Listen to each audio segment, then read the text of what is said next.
C'est presque prêt. Bonjour à tous, je m'appelle Isabelle Arnay, je suis illustratrice et si vous le savez peut-être, je fais beaucoup de conventions, enfin beaucoup, non pas tellement, j'en fais on va dire 4 ou 5 par an parce que déjà c'est super sympa et puis ça me permet d'avoir un revenu tout simplement.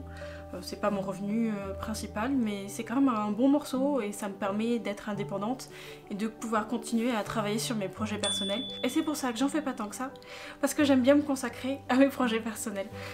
Donc ce que je vais faire aujourd'hui, c'est emmener avec moi pendant une convention. Enfin c'est aujourd'hui pour vous mais pour moi ça va être étalé sur au moins 3 ou 4 jours. Aujourd'hui on est jeudi. La convention c'est le TGS Montpellier. Demain je pars de chez moi pour aller sur la convention, c'est à 6 h de chez moi. Le vendredi en général j'installe ma table, mais tout ça je vais vous le montrer. Pour l'instant on est encore que jeudi, je suis encore en préparation. J'ai encore donc des stickers à imprimer. C'est le truc qui se vend le plus, donc j'ai toujours besoin d'en imprimer et je les fais tous à la maison avec mon imprimante et mon Cricut et ça se passe en général très bien. Ce que je fais aussi à la maison, c'est que j'imprime moi-même mes poches. Ce sont des poches en papier que j'ai vierges et que j'imprime avec une linogravure pour faire joli. Ces poches-là, je les donne aux gens qui prennent des gros objets comme des affiches ou des livres. Par exemple le sketchbook, je l'emballe là-dedans. Voilà, j'espère que vous serez contents de m'accompagner sur cette convention. Je me suis dit que ça serait un petit changement. J'ai pas fait de vidéo un peu développée comme ça depuis un petit moment, donc j'espère que j'arriverai à filmer plein de trucs et que je pourrai vous montrer plein de trucs et que ça vous plaira. Et surtout si vous avez plein de questions ou si vous en avez au moins une, vous pouvez me les mettre dans les commentaires, comme ça j'y répondrai si jamais les conventions ça vous intéresse ou tout ce qui touche à la création en indé. N'hésitez pas à me poser des questions dans les commentaires, je serai ravie d'y répondre. Allez, il faut que j'y retourne. L'avantage que j'ai en ayant ma boutique Etsy, c'est que j'ai toujours un suivi du stock de ce que j'ai à vendre. Donc en fait, j'ai pas grand chose à refaire. J'ai vraiment que les stickers que je mets là, mais qui vont dans un autre conteneur après quand je suis sur le stand. Ça, c'est les prints que j'ai là-dedans.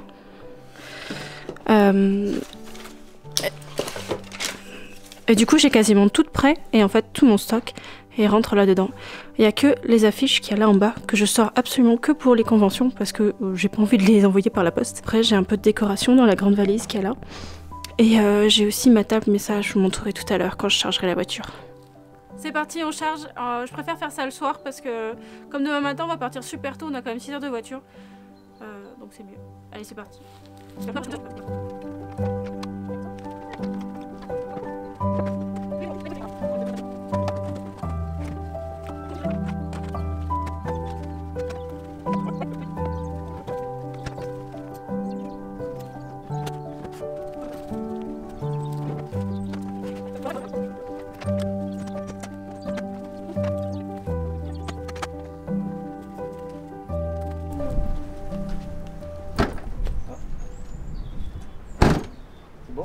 Ok c'est bon. On est parti, on est en route pour la convention. On va en avoir pour 4 heures de route. Je crois qu'au final je me suis trompée hier, je disais 6 heures mais c'est que 4 heures donc ça va être un peu les vacances. C'est parti, premier jour de convention, jour d'installation et jour d'arrivée sur place. À partir de là, je vais passer en simple voix parce que il y a eu beaucoup d'occasions où il y avait beaucoup trop de son. Par exemple, dans la convention, même le jour de l'installation, il y avait du son partout et j'ai pas osé enregistrer la voix. Il y avait du monde partout et j'osais pas. Donc là, ce que je vais faire, c'est que je vous avais demandé sur Instagram et même sur Discord si vous aviez des questions vis-à-vis des conventions. Donc au fur et à mesure que je vous montre les vidéos, je vais répondre à ces questions que vous m'avez envoyées. Il y en a pas mal. Je sais pas si je pourrais répondre à toutes pendant la vidéo. Je vais faire de mon mieux. Et si vous en avez d'autres, n'hésitez pas à les mettre en commentaire. J'ai d'autres conventions à faire. J'en ai une fin avril et une fin mai. Donc si jamais il y a suffisamment de questions pour compléter celles que j'ai pas réussi à répondre dans cette vidéo, je ferai une autre vidéo, tout simplement.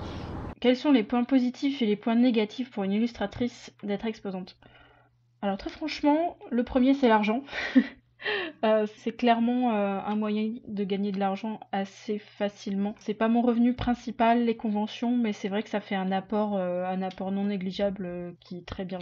Voilà. Ensuite, le contact direct avec le public. Moi, j'ai un peu du mal des fois à faire de la promotion sur Internet, à vendre des choses sur Internet. Pouvoir rencontrer le public directement, c'est quand même sacrément bien, sacrément sympa de rencontrer des nouvelles personnes et retrouver d'autres personnes. Ça, c'est plutôt cool. Et d'ailleurs, notre point positif, c'est que ça permet d'augmenter les réseaux sociaux et d'augmenter sa communauté, ce qui est super important pour moi parce que je fais des livres qui sont auto-publié tout en indépendant. Donc si je peux augmenter les gens qui sont prêts à me suivre pour pouvoir partager mes histoires au plus grand nombre, et ben c'est top. De ce côté-là, pour toucher le public, c'est incroyable. C'est vraiment super. Le dernier point positif que je me suis noté, c'est que les conventions, c'est fun. C'est vraiment super drôle. Et une grande partie du fun vient du public, vient des gens extraordinaires qu'on croise pendant les conventions et les autres exposants qui sont géniaux en fait et avec qui on passe toujours des bons moments. Qui ça fait plaisir de se retrouver. L'avantage des conventions, c'est que tu découvres aussi d'autres artistes qui sont là aussi et qui ont des tables et ça te permet d'échanger et de voir les gens.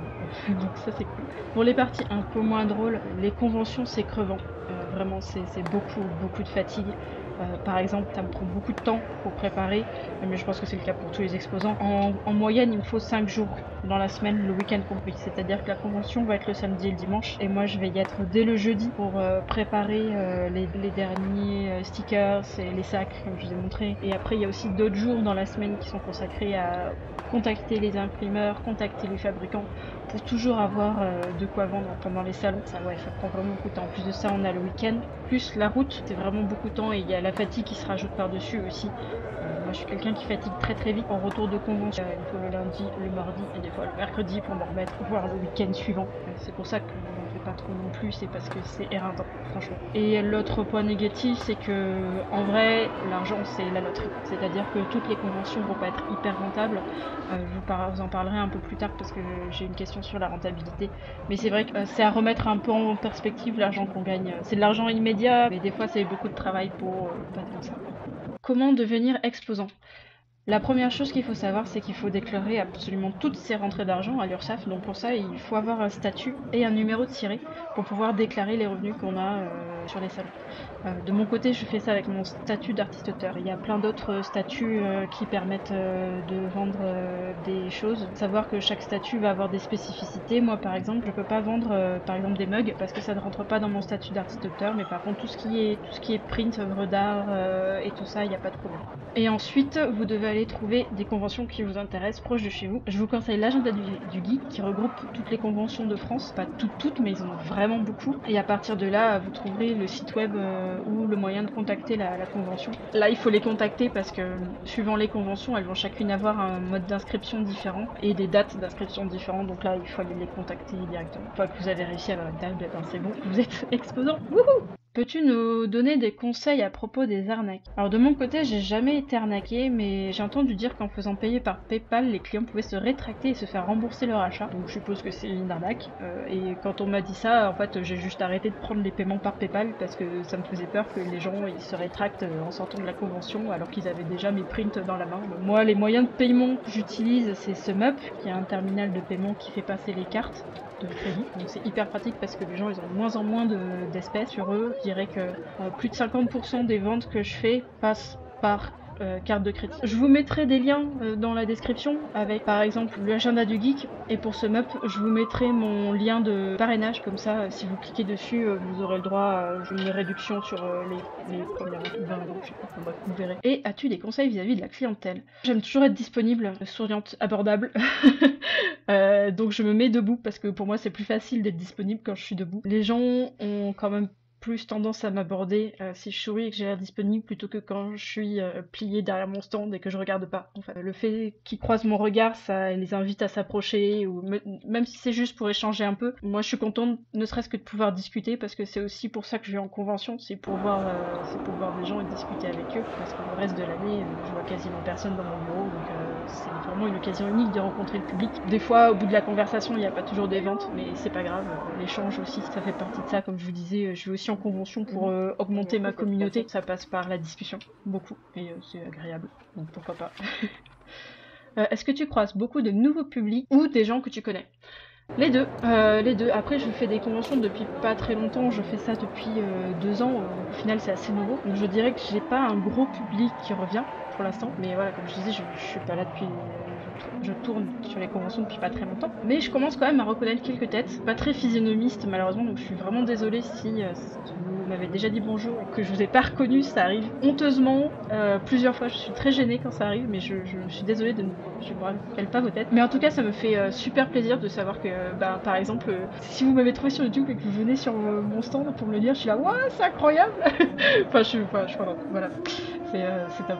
J'adore les conventions pour ça. Combien ça coûte d'être exposant? Alors, je vais parler uniquement du TGS, qui est la convention qu'il y a là, parce que ça change pour chaque convention, en fonction déjà de la distance à laquelle je suis vis-à-vis des conventions et des frais de route, d'autoroute et tout ça. Mais aussi, bah, chaque convention a des prix différents pour le TGS. Je suis venue en voiture, parce que j'ai tout mon barda à l'arrière, donc j'en ai eu pour 100 € d'essence et d'autoroute. Et ensuite, on a pris un hôtel sur place pour 2 nuits, ça fait 110 €. Et la table était à 330 € pour l'emplacement dans le salon. Ce qui fait quand même 540 € de frais de déplacement plus table. J'ai pas compté la nourriture là-dedans parce que cette fois-ci on avait amené beaucoup de choses de la maison qu'on avait déjà, des sandwichs, de la salade de riz, des princes, des trucs qui traînaient. Mais en vrai il faudrait aussi les ajouter au prix du week-end et aussi le prix des impressions, au moins celles qui ont été vendues. Ça je l'ai pas fait mais je pense que je vais commencer à le faire pour les prochaines conventions. Malgré ces frais, arrives-tu à être rentable? Oui, et heureusement, mais pas tant que ça au final. Voilà, au TGS j'ai fait 1000 €, donc au final j'ai gagné que 460 € sans les frais d'impression et donc de nourriture comme ce que je disais tout à l'heure. Quand on y pense, c'est vraiment pas beaucoup pour un week-end de 2 jours, sachant qu'on est à 2 sur la table. C'est vraiment, on se paye à peine la présence quoi. Après, clairement, c'était pas mon salon le plus rentable. Le prix de la table était très cher comparé à la taille du salon. Faut avouer qu'aussi qu'on est dans une période difficile pour tout le monde. Les ventes ont beaucoup chuté ces derniers mois et les gens achètent moins. Avec les salons, il faut quand même plutôt considérer un ensemble de salons. Moi par exemple, comme je fais que 4-5 salons par an, je regarde sur l'année globalement, est-ce que ça a été rentable ou pas. Dans l'ensemble, pour moi ça l'est quand même. Je vis assez frugalement et j'ai d'autres sources de revenus, mais le revenu que je tire des salons est non négligeable et me permet de continuer à faire mes histoires en me limitant à 1 ou 2 clients par an et même en passant des mois complets à la seule réalisation de mes projets, ce qui est quand même assez incroyable. Donc pour moi c'est bien, je pourrais quand même essayer de gagner plus, mais je sais pas trop encore comment pour l'instant, mais on apprend. Peux-tu donner des conseils sur la présentation du stand? Et ben c'est là où je peux pas vraiment parce que je cherche encore à rendre mon stand plus attractif. J'étais contente de ma présentation au TGS, mais en fait je crois que je peux faire mieux et je pense qu'au prochain salon je vais essayer une autre configuration. Quelle est la charge de travail sur place? Est-il vraiment nécessaire d'être à 2 sur un stand? J'ai envie de dire non, parce que je sais qu'il y a des personnes qui se débrouillent toutes seules très très bien sur leur table et qui peuvent qui peuvent se charger de leur table tout seul. Toute seule. Mais moi j'avoue que j'ai un peu du mal. Ça vient aussi du fait que je suis debout tout le temps. Là encore, la charge de travail dépend des salons. Il y en a qui sont très actifs, où il y a beaucoup de monde. Et là, clairement, à 2, t'es mieux pour servir. Mais il y a d'autres conventions où on s'ennuie un peu. Là, par exemple, au TGS, on a fait en même temps les 23 heures de la BD. Et on a largement eu le temps de faire les 23 heures de la BD, tout en gérant les clients. On a eu des gros vides. Et les 23 heures de la BD nous ont occupés. Voilà, ça dépend. Mais j'ai eu souvenir de conventions comme Yggdrasil, par exemple, où on n'a pas trop eu le temps de se reposer et de faire autre chose. Donc voilà, c'est très variable. Ça se fait seul, mais t'es plus confortable à 2, vraiment. À savoir que si t'es seul, t'as toujours des voisins exposants qui sont adorables et qui sont prêts à garder ton stand pendant que tu vas aux toilettes ou que tu vas te chercher à manger. Il faut vraiment pas hésiter à compter sur les copains parce que de ce côté-là, l'ambiance elle est top dans ça. Voilà pour moi, je pense que j'en ai déjà fait une belle couche. Donc encore une fois, n'hésitez pas à aller me poser des questions dans les commentaires. Je serais ravie de pouvoir faire une deuxième vidéo si ça peut vous aider et si ça vous intéresse bien sûr. Merci d'avoir regardé la vidéo. N'hésitez pas à aller regarder dans la description les petits liens que je vous ai rajoutés. On se voit une prochaine fois. Salut!